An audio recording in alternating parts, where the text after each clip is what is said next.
Hello everyone. We are going to start पदार्थ विज्ञान with this video. Please like, subscribe and share. तो पदार्थ विज्ञान का जो फर्स्ट टॉपिक है वो है हमारा आयुर्वेद निरूपण। इसके अंदर वो सारे टॉपिक्स कवर होंगे जो कि आयुर्वेद का एक बेस बनाते हैं। तो सबसे पहले जो हमारा टॉपिक आ रहा है इसके अंदर वो है आयु। आयु में हमें आयु के लक्षण पढ़ने हैं।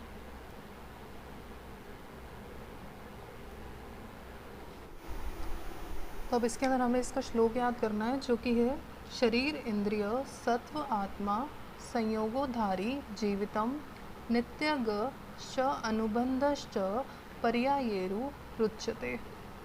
इसका अर्थ क्या हुआ कि शरीर इंद्रिय मन व आत्मा इनका जो संयोग है वो आयु बनाता है। तो ये हो इसकी परिभाषा। अब जो शरीर है इसके अंदर वो पंचभौतिक है।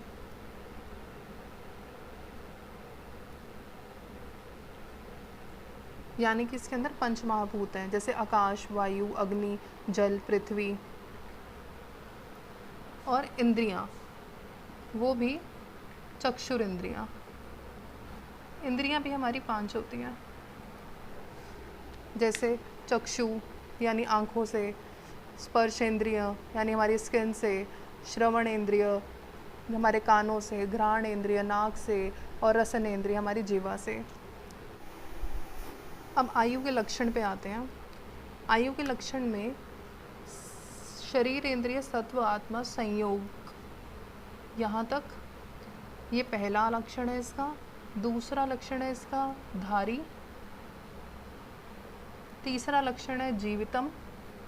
चौथा है नित्यग यानी नित्य योग। ये पूरा वर्ड आएगा। और अनुबंध, ये 4 और ये 5।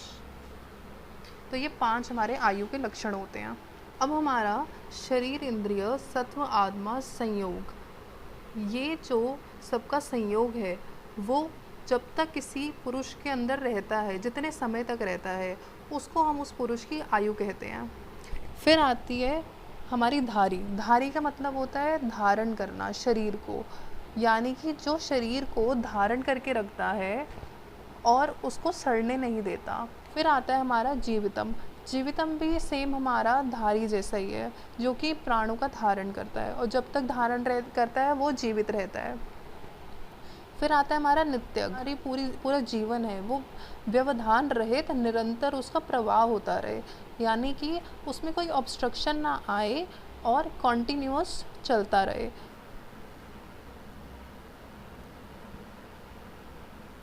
अनुबंध का मतलब होता है कनेक्शन। कनेक्शन किस चीज़ का कनेक्शन? पहली अवस्था का दूसरी अवस्था से कनेक्शन। ये है हमारे पर्याय। पर्याय यानी कि पर्यायवाची जो शब्द होते हैं, सिनोनिम्स। तो आयु के सिनोनिम्स भी इनको कहा गया है कि शरीर इंद्रिय सत्व आत्मा का संयोग इज इक्वल टू आयु। धारी का मतलब आयु, जीवित का मतलब आयु, नित्य का मतलब आयु और अनुबंध का मतलब भी आयु होता है। तो इसका मतलब क्या हुआ कि अगर आयु के लक्षण 5 हैं तो उसके पर्याय भी 5 ही होंगे। अब हम करेंगे यहाँ पे आयु के घटक तत्व, यानी कि उसका कॉम्पोजिशन। तो आयु के घटक तत्व 4 होते हैं। कुछ नहीं करना आपको, जो पहले आपने अपना श्लोक याद किया था शरीर इंद्रिय सत्व आत्मा, इसकी बस यही 4 चीज़ें उठानी है। शरीर इंद्रिय सत्व और आत्मा, यही आपके घटक तत्व हैं। 4 हो गए हमारे आयु के घटक तत्व। ये 5 मिल करके शरीर बनाते हैं।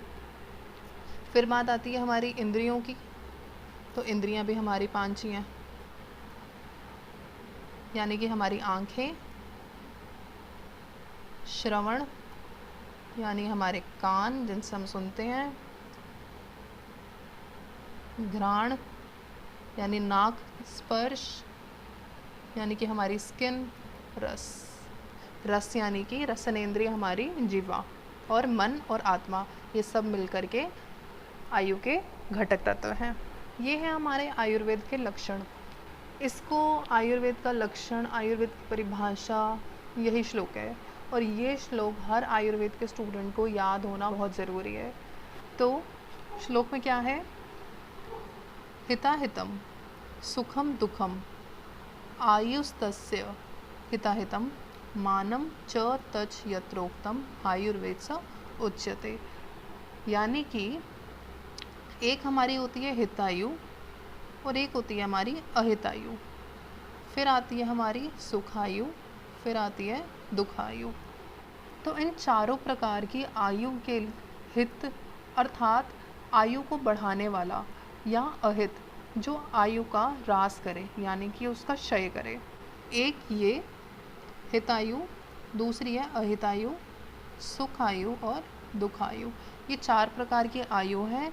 इन चारों प्रकार की आयु को बढ़ाने के लिए या घटाने के लिए जहाँ पे इन दोनों चीज़ों का वर्णन है उसको हम आयुर्वेद कहते हैं। तो हमारी हितायु क्या होती है कि उस मनुष्य की आयु को हम हितायु कहते हैं जो सभी प्राणियों के लिए हित करता हो, गलत काम ना करे, दूसरे के धन की इच्छा ना करे, सत्यवादी हो, शांति प्रिय हो, सावधानी पूर्वक अपना धर्म, कर्म और अपने काम का पालन करता हो। फिर बात आती है अहितायु, यानी अहित का मतलब जो हितायु के उल्टा हो जाएगा, जो भिन्न आयु है हितायु की, उसको हम कहते हैं अहितायु। जो मतलब कि जैसे वो सत्यवादी है अगर अहित वाला, तो वो जो है झूठ बोलेगा, वो शांति प्रिय है तो वो अहिंसा करेगा, किसी की इज्जत नहीं करेगा, वृद्धजनों की सेवा नहीं करेगा, दान पुण्य नहीं करेगा, चोरी करता होगा। सुखायु क्या होती है? सुखायु उस मनुष्य की आयु को कहते हैं जो अपने शारीरिक मानसिक रोगों से रहित रहता है, ज्ञानी होगा, अपने इंद्रियों को वश में कर सकता है वो, और धन संपत्ति से युक्त होता है, इच्छा अनुसार उसके सभी कार्य संपन्न करता है वो। फिर बात आती है दुखायु की। अब दुखायु कौन सी होती है? सेम सुख के ऑपोजिट वाली जो होगी। अब हम पढ़ेंगे सिद्धांत के बारे में। तो सिद्धांत क्या होता है? सिद्धांत के अंदर ये एक श्लोक है जो क्या कह रहा है? सिद्धांतो नाम स यह परीक्षकेर बहुविध परीक्षय हेतुभिश्च साधयित्वा स्थाप्यते निर्णया। क्या कहता है ये श्लोक कि जो हमारे परीक्षक हैं, परीक्षक यानी कि जो विद्वान लोग हैं, जो ज्ञानी लोग हैं, वो अनेक प्रकार की परीक्षा करते हैं। बहुविध यानी अनेक, अनेक प्रकार की परीक्षा करते हैं, तू के द्वारा वो सिद्ध करते हैं, साधयित्वा सिद्ध करते हैं कोई भी निर्णय जो उनका होता है, तो उसी को हम सिद्धांत कहते हैं। सिद्धांत क्या होता है? हमारा लॉ ऑफ थ्योरी को कहते हैं। अब हम पढ़ेंगे सिद्धांत के प्रकार। तो वो होते हैं चार प्रकार, यानी कि क्लासिफिकेशन, उसके टाइप्स। तो वो चार प्रकार के होते हैं: सर्वतंत्र, प्रतितंत्र, अधिकरण और अभ्युपगम सिद्धांत। अब देखो सर्वतंत्र सिद्धांत होता क्या है। इसमें देखो दो वर्ड आ रहे हैं, एक आ रहा है सर्व, एक आ रहा है तंत्र। सिद्धांत का मतलब क्या हुआ? Law of theory. वो वाला लॉ जो है वो सर्वतंत्र, सर्व मतलब सभी, तंत्र आप किसी भी टेक्स्ट से ले लो, तो सभी टेक्स्ट के अंदर वो जो सिद्धांत है, वो जो लॉ है वो प्रसिद्ध होगा। यानी कि कोई भी लॉ है वो, जैसे न्यूटन का फर्स्ट लॉ है, वो हर जगह पे सेम ही रहता है, ठीक है। उसका सेकंड लॉ भी सेम रहेगा, थर्ड लॉ भी सेम रहेगा, कोई कहीं पे कोई भी लॉ डिफरेंट कर ही नहीं सकता। कि जो सिद्धांत एक शास्त्र में प्रसिद्ध होते हुए भी सभी शास्त्रों में प्रसिद्ध हो, वह सर्वतंत्र सिद्धांत है। तो इसमें अब एग्जाम्पल लेंगे रोग के निदान। रोग मतलब कोई डिजीज़ हो गई, और निदान होते हैं उसके कॉजेस। किसी भी तरीके का आप रोग ले लो, उसके कॉजेस हर जगह पे आपको सेम ही मिलेंगे। निदान अगर लिखा है तो उसका ट्रीटमेंट, उसकी चिकित्सा वो भी सब जगह पे सेम मिलेगी आपको, ठीक है। हम ये अगर ये कहें कि हाँ ये रोग ठीक होने वाले हैं, यानी कि ये साध्य रोग हैं जो ठीक हो सकते हैं, तो ऐसा नहीं है कि अगर किसी एक बुक में लिखा है कि हाँ भाई ये रोग ठीक हो सकते हैं, फ़ीवर जो है हमारा ठीक हो सकता है, किसी और दूसरी बुक में लिखा है भाई फ़ीवर तो ठीक हो ही नहीं सकता, तो ये चीज़ गलत है। सर्वतंत्र में ऐसा नहीं होता। जो ट्रीटमेंट है, जो कॉजेज़ हैं रोग के, रोग है वो सब बुक्स के अंदर एक जैसे होंगे। अब आता है प्रतितंत्र सिद्धांत। प्रतितंत्र का मतलब जो सिद्धांत एक एक शास्त्र में प्रसिद्ध हो किंतु दूसरे शास्त्र में मान्य ना हो। प्रति का मतलब एक, और तंत्र का मतलब वही आपका टेक्स्ट हो गया। अब एक का मतलब क्या है कि कोई भी आपका लॉ है वो किसी एक बुक के अंदर ही लिखा हुआ है, किसी दूसरी बुक में आपको वो अलग मिलेगा। अब इसके एग्जांपल हम लेंगे आयुर्वेद के अकॉर्डिंग, तो हम क्या लेंगे, जैसे कि हम ये कह सकते हैं कि कोई रस है, आयुर्वेद में रस होते हैं।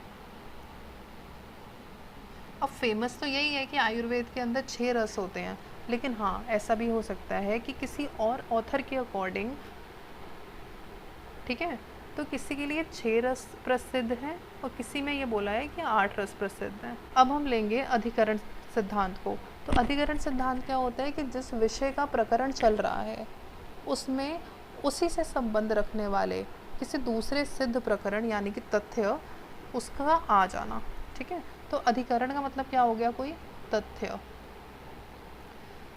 यानी कि हम किसी एक पॉइंट पे, तथ्य यानी वो कोई पॉइंट होता है, तो किसी एक पॉइंट पे हम लोग बात कर रहे हैं और उसी से रिलेटेड कोई दूसरा पॉइंट भी उसके अंदर आ जाता है, और फिर उसके बाद में आएगा हमारा अभ्युपगम सिद्धांत। अब ये वो सिद्धांत है जिसके अंदर जो आप ये कह सकते हो कि अप्रमाणित, अपरीक्षित, अनउपदिष्ट या अहेतुवाद वैद्य लोग जो होते हैं वो वाद विवाद के समय मान लेते हैं, तो उसको हम बोलते हैं अभ्युपगम सिद्धांत। तो इन सारी चीज़ों को अगर किसी डिबेट के टाइम यानी वाद विवाद के समय अगर वैद्य लोग मान लेते हैं कि हाँ भाई चलो ठीक है ऐसा भी हो सकता है, ठीक है, तो उसको हम बोलते हैं अभ्युपगम सिद्धांत। ना थैंक यू सो मच। आपको कोई भी डाउट हो तो आप कमेंट करके पूछ लीजिएगा, इतना मुश्किल है नहीं जितना हम सोचते हैं, पर इसके अंदर बस एक ये चीज़ है कि आपको याद करने की ज़रूरत है, क्योंकि आप इसके अंदर कोई कहानी किसी भी तरीके से बना ही नहीं सकते। अब जो आपका मेन पार्ट है कि आयुर्वेद निरूपण से क्वेश्चन किस तरीके से आते हैं, तो इसके अंदर क्वेश्चन बहुत टू द पॉइंट आते हैं कि आयु के लक्षण, उसका कॉम्पोजिशन, और आयुर्वेद के लक्षण बताओ, इसके अंदर ही ऐसे आ सकता है, या सिद्धांत बताओ कि मतलब उसके लक्षण क्या होंगे, क्लासिफिकेशन क्या होगी, तो बिल्कुल डायरेक्ट क्वेश्चन आएगा। और ये चीज़ सबको पता होनी बहुत ज़रूरी है क्योंकि ये बिल्कुल आयुर्वेद का बेस है। और हमारी वीडियो को आप लाइक, सब्सक्राइब और शेयर ज़रूर करिएगा।